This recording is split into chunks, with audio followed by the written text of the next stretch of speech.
kind of what some of the results are. When you look at the load side, it's kind of a similar process. People actually bid in their loads. You have to buy your load from the market. All generation is sold to the market. All load is bought from the market. Most people are just price takers. You say, I need 100 megawatts for tomorrow at hour ending 1 p.m. I don't care how much it costs, I got to buy it. So you just tell me what the price is. It'll be the LMP that you calculated before. In theory, you can enter, and some people probably do, enter price-sensitive bids that say, I'm only going to buy it if it's less than $50 a megawatt hour, because if it's higher, I'm going to cut some load. This was actually the results from, again, I used a Kansas example. I seem to have this information. But it showed the blue line here is what the loads were for a day. The red bars are the actual clearing prices that occurred. And you see they ranged from, and the scale for the dollars is over here. This is actually a negative number, which maybe Sean has talked about. So it got as expensive of these are dollars per megawatt, almost $35 a megawatt hour for residential. That's 3.5 cents. In Gainesville, you pay about 13 cents a kilowatt hour is what your total bill is. If you read that thing, remember that thing? If you read that, you pay about 13 cents in Gainesville. St. Augustine, I pay about 10 cents. Thank you, a little bit cheaper.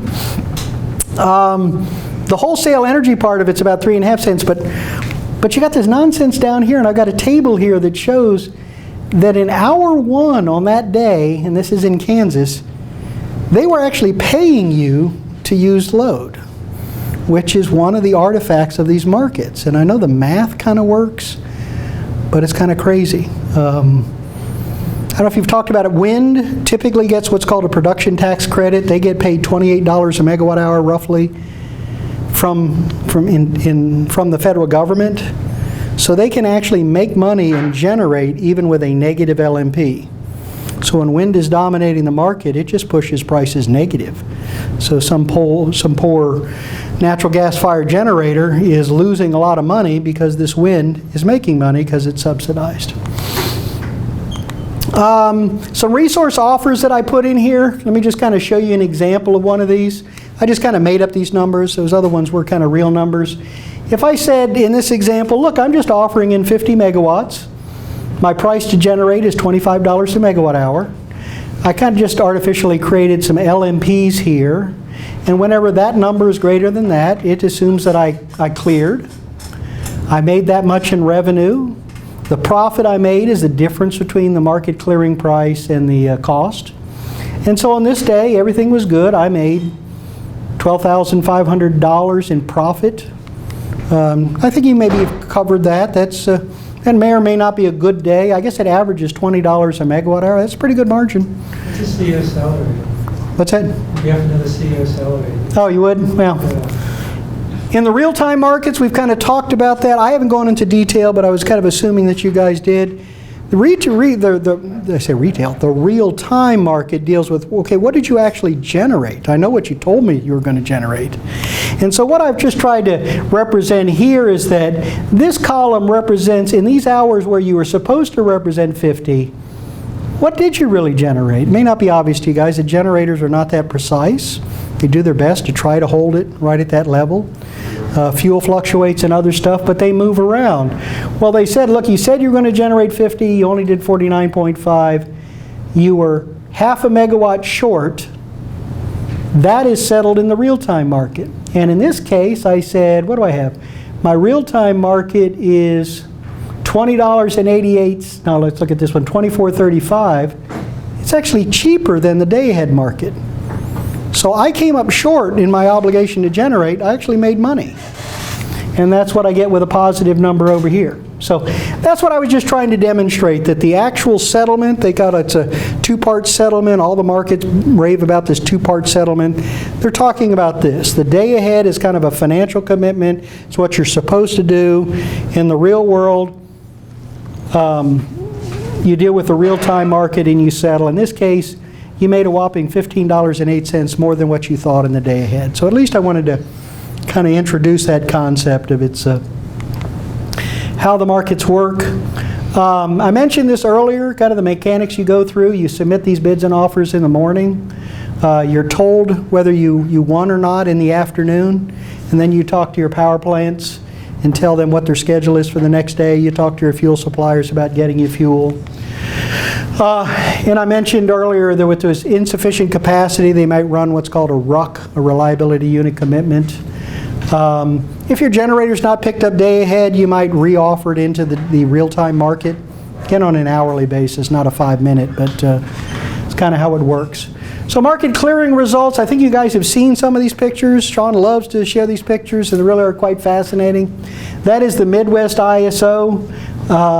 Didn't realize some of the numbers weren't too discernible. Actually, they're all in the 20s and 30s, nothing too exciting. But it's showing, you know, that table we did before, it showed how the congestion will create different LMPs. Well, this is what it looks like in the real world of those crazy things happening. Here was a more interesting event that happened on this day.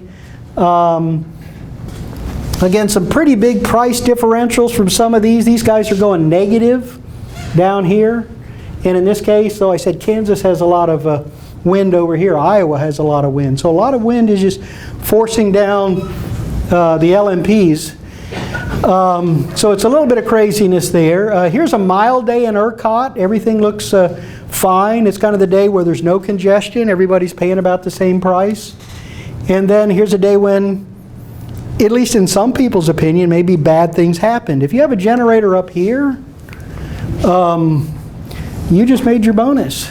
Texas is up to $9,000 a megawatt hour. I mean, again, I've been in the industry a long time, but seeing these prices move, it seems kind of crazy to me. I'm used to, yeah, it's $30 a megawatt hour, it's $100 a megawatt hour. It's Zero right next to it. Yeah, and it's zero right next to it, yeah. It's zero here, and it's 9,000 there. And it's like the economists will tell you that, it's like, I'm just trying to tell you, I'm trying to send you signals. You're just not getting the message. You know, they're saying like, please build more generation here and less here. That's kind of what it would tell you. But what happens if I did build a lot of generation right here? What would happen to that LMP? You all better know the answer to that one. If I run in there with a couple thousand megawatts of generation and pluck it down, do you think I'm ever going to see $9,000 a megawatt hour? I'm never going to be short. There's never going to be any constraints. So how am I going to get paid for my 1,000 megawatts of generation? And that's the $64,000 question that these markets, it's one of the criticisms of the market to say, don't pretend that this incentivizes you where to build, because the instant you build it, if you solve the constraint, if you build a transmission line, the differential's gone. You know, you bought an FTR, somebody builds a transmission line, you say, oh no, I was going to retire on that FTR, and you just built a transmission line, now I get no money. So it's an interesting conflict that economists don't, I don't know what they're thinking. Sean and I have not figured out why did you not think through all of these parts. Yes, operationally you're doing the right things, but your idea that it is sending certain signals, to me, is kind of nonsense. That's my beef. So kind of as a recap, the bilateral markets are companies serve their own load.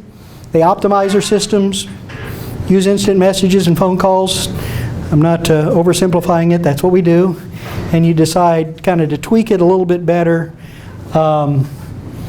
You do that. In the organized markets, a phrase that some have adopted, companies buy everything from the RTO, they sell everything to the RTO, and they all do it via computers. And with my little break, that was pretty damn close to 90 minutes. So, what questions might you have? Yes? Do you mind going back to the slide and set up the example with the real-time pricing? Got it this way. So I'm just trying to see if I understood this correctly. So the generator was scheduled for 50. Right. And there were some errors. So they got paid for the fact that they made errors? Again, it's not an error, I wouldn't use that word, but generators, you just cannot control it that precisely. It is, if it's a coal plant, the amount of heat content in the fuel. So they do move around. So call it whatever you want, error or not. They did not meet their schedule. And they say, well, if you came up short a half a megawatt hour, you have to buy it from the real-time market. Well, in this example, the real-time market was actually cheaper. Okay. So if you went to zero, you would have made even a lot more money. Except for the markets do have other rules that say, look, we'll let you move around a little bit. We're not going to let you just all on your own go from 50 to 0. So with that caveat, but yeah, that's what happened. So it's in some scenarios that it becomes money. Right. Okay. I mean, I didn't say it, but since you asked, there's also the difference between day ahead and real time is a little bit of here's what we think is optimal, but once the day starts, they may actually instruct you to say, I don't want you to generate 50, why don't you back off to 25? And if that's within the parameters that you told them you could do, you move back to 25, and you will then purchase from the real time. Now I would say the only time they would ask you to do that is because they don't need you and real time prices have come in a lot cheaper. So you're making a lot more money than even what you thought. So I've kind of just introduced here errors in the accuracy of what you can generate, but there's other scenarios where the math will still be the same because they told you to back off. Sure. Just for reference, do you mind going to one of the LMP heat maps? Like the fancy ones? Like Yeah, so when we're kind of talking about this, like the generators were getting paid, but who is paying the generators? So like the generator gets $9,000. That is an awesome question. The economists would want you to think that it is the loads paying for the generator. This is a section in my thesis, you'll have to read it, but it's that I think that people think that, you know, the concept is we are trying to send price signals to customers, but the reality is who pays that is the poor generator that just tripped offline. And it gets a little darker in that you say it is a generator that got picked up in the day-ahead market. And the reason that that generator got picked up was because they were like a good unit. Could have been your very best unit. The very best unit that is looking to say, I need to make a lot of money. You trip offline, it's going to be some unit that didn't get picked up in the day ahead, like a lousy unit is going to go, yeehaw, you need me now, huh? So you turn me on, and my cost is $100 because a $50 megawatt hour unit just tripped off. You're going to pay me $9,000 a megawatt hour? That is awesome. Who pays is the poor schmo who his cost was 50, he now has to pay 9,000. So that's most of what happens. Well, where does the money come from? Hopefully his bank account. Like the generator that goes offline will have to transfer money to the... Yes. Oh, okay. Yes. I mean, the normal flow of funds is the loads are buying all of this energy from the market. They send money to the RTO. The RTO has to pay all of the generators from all the money that it collected. In this case, this would be, they would either net it from its revenues during the month, and if it went negative, then yes, you have to write a check. Whoever owned that generator has to write a check to the RTO. And if you go bankrupt, if you want that technical detail, if they say, I can't do it, these hedge funds that do set up private people, they set up limited liability corporations exactly for this event, that if this plant goes bankrupt, you're not sinking the mothership, then everybody in the market shares on a pro rata basis in that loss, if you want that kind of detail. I mean, but other generators, I mean, it's not just, and this wasn't because the generator tripped necessarily. And this happens without generators tripping. Most time it's because of that. Sometimes it's because your load forecast was off, or your wind generation, your wind production just did not come in as you wanted. So if it is but wind, let me let you finish your thought, but I... Well, no, I just thought, because I know this could be a substantial amount of money, not just one generator. Oh yeah, I mean $9,000. But keep in mind, it's one thing that you can get lost on. Not everybody in that region. I said, you know, a generator gets paid what its node is. The loads pay what's in there. Everybody within that dark red area, they say, I'm cleared in the day ahead market. This is real time. You told me to generate 50, I'm generating 50. I'm not paying a penny right now. I don't care that the real time is 9,000. If I'm 1 megawatt short, I paid a 9,000 for that. If I'm one long, I get 1,000 for that. So there's a little noise in there. If the load, say in the load, I cleared day ahead for my load, and maybe the day ahead market cleared $100 a megawatt hour. As long as my load matches actual consumption, I'm paying $100. If I consume more, then I'm paying 9,000. If I consume less, I'm getting paid 9,000. The gray area gets with wind farms. I don't off the top of my head know how are wind, is wind treated as a real-time resource or a day-ahead resource in ERCOT? If it clears day ahead, then it's the owner of the wind farms who have to make up that difference. And they are so erratic, so volatile. I'm not sure, I don't know how they could survive in Texas if that really was the case. So, yes? So you said that the economists would say that that's a signal to basically tell the people like build more generators on that side, and that's clearly not like a nonsense answer. Well, I say it's nonsense. They don't believe it's nonsense. I mean, why not? Why not go build it right there? Isn't it real expensive right there? Could you go invest $1 billion in a power plant? But my question is, what do you think would be the solution to avoid this? Well, I think, what I think the markets have gone overboard is thinking that the price signals tells them an investment decision. The price signal, in my opinion, only tells them an operational decision. That whole LMP calculation, I don't have any qualms with that. I think, no, that's exactly what you should do. Yeah, you really needed to back that unit off 91 megawatts. So operationally it does it. So all the aspects of operational decisions are good. Now, as it gets into things I know that are near and dear to Sean's heart, if you think those hourly prices are going to motivate people to change their consumption pattern at their house or their business, that's extremely far-fetched to me. Again, we kind of did a survey. You guys don't even know what you pay for electricity. Are you really going to run home when you say, oh my gosh, we got a power alert, I'm going to go run flip my breaker? You know, I don't see that. But where I think the markets fail is to say, but isn't that going to incentivize you to go build a generator right there? And I say, well, not if it goes away the instant I build a generator. That's nonsense. Or even if there's not constraints, suppose you're in a market where there aren't constraints. Well, then everybody, all you get paid is your fuel cost. Well, look, I need to make almost double that to cover the cost of the power plant. So where economists have failed, or modern economists have failed, is they think that you can optimize the long term only looking at short-term costs, short-term marginal cost. There are long-term marginal costs. There's a lot of even economists have said, you give me a long enough time horizon, everything is marginal. You know, the staff, the insurance, the cost of the plant.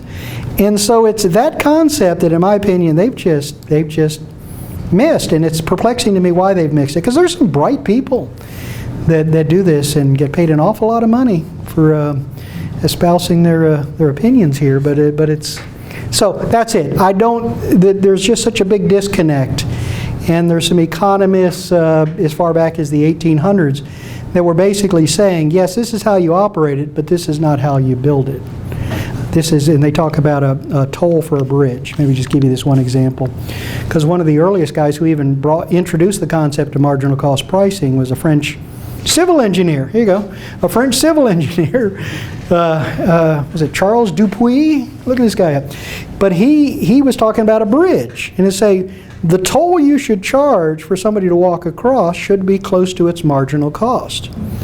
And he said, gave examples of that if it's 50 cents of wear and tear, or however you measure that, then or nickel or penny, whatever it would have been way back in the 1800s, that's what you should charge. But he pointed out in no way would that pay for the bridge, and did all this economic rationale for it. And so there's a lot of other examples where people talk about that, like in modern day today music that you have on your phones. Well, what's the marginal cost to give you that song on your phone? It's zero. Well, under marginal cost theory, then damn it, these artists should be selling it to you at zero. Of course that doesn't make any sense. I like to use the analogy of a taxi driver. What's the marginal cost to drive 10 blocks? It's just the fuel. What's that got to be, a quarter?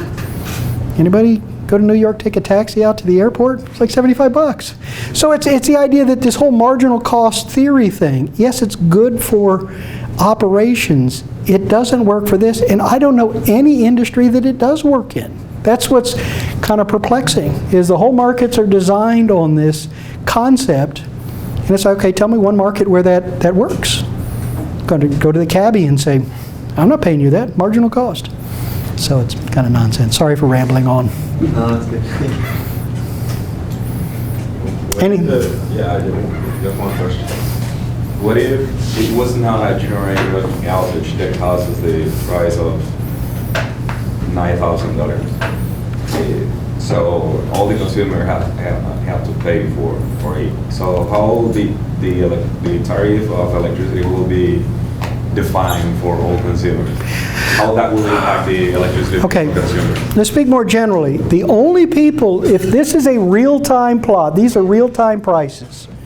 So this is not the day ahead. If you remember, there's two separate things.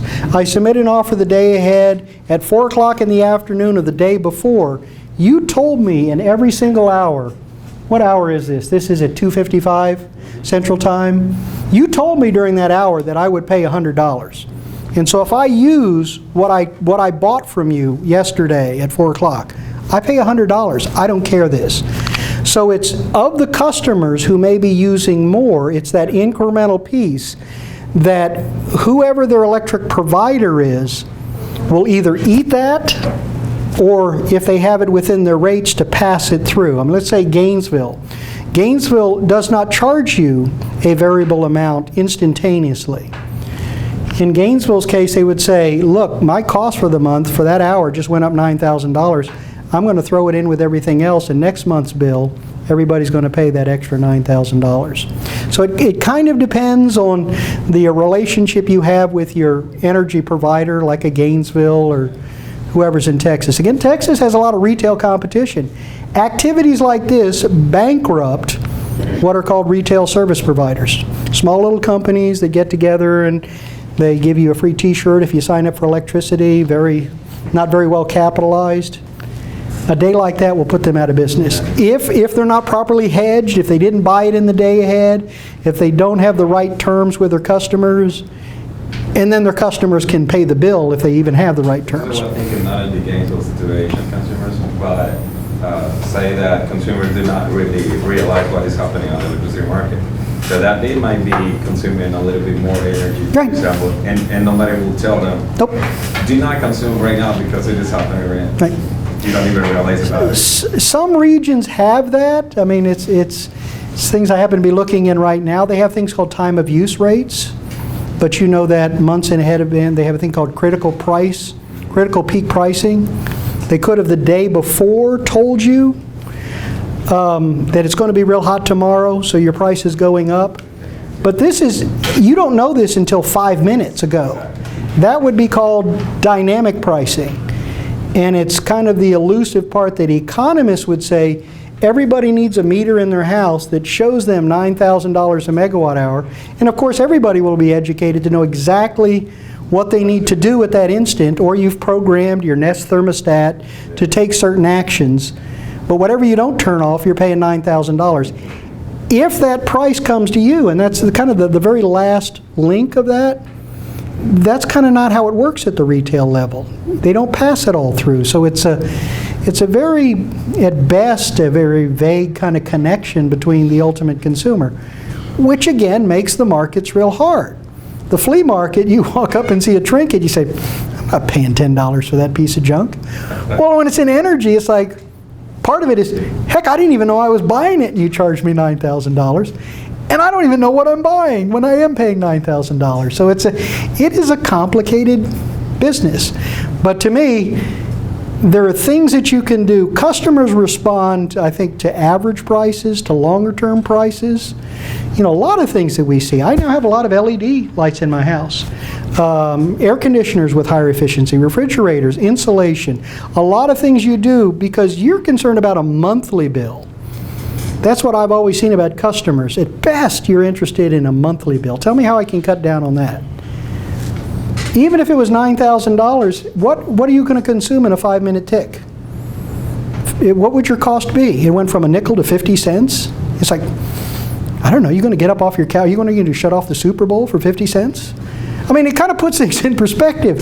You know, the economists would think, yeah, everybody will leap off of their couch, flip the main breaker. I was at a conference last month in Austin, in Texas, and there was a guy who mentioned that when this was going on, and he was a geek, like me, kind of engaged in it, he saw the price go up, he went in his garage and hit the main breaker. When it went over, he turned it back on. Next time it popped up, boom, he went and hit the 9 breaker. The third time it happened, his wife said, "We need to talk." This cannot be the way that we manage it. And so that kind of put it in perspective. Did you hear about Gritty Energy in the utility in Houston? I forgot to tell you all about this, I'm sorry. They started passing those prices on to consumers in real time. Yeah? Did you hear about No. this? And this one guy did this to save money, and he got a $125 bill for 1 day. Yeah. He didn't run to the bathroom and... I'll send it to you. But that's it. And they will say, and that's one of those, it's more, I think there's psychology, you need to get psychologists in the room and say, how are people going to react? For 5-minute tick, I am not turning off the Super Bowl. If you're telling me I'm going to get $125 if I run the air conditioner all day, I might be flicking that breaker and going to the mall. But it's a duration thing. If you tell me it's $9,000 for 5 minutes, I don't care. If you tell me it's $9,000 for 4 hours, I'm starting to care a whole lot. And that's all of the dynamic that is, to me, since there are no economists in the room, I think beyond the mental capability of economists to kind of grasp. That's what I think. Thank you, Bob. Thank you. I enjoyed it.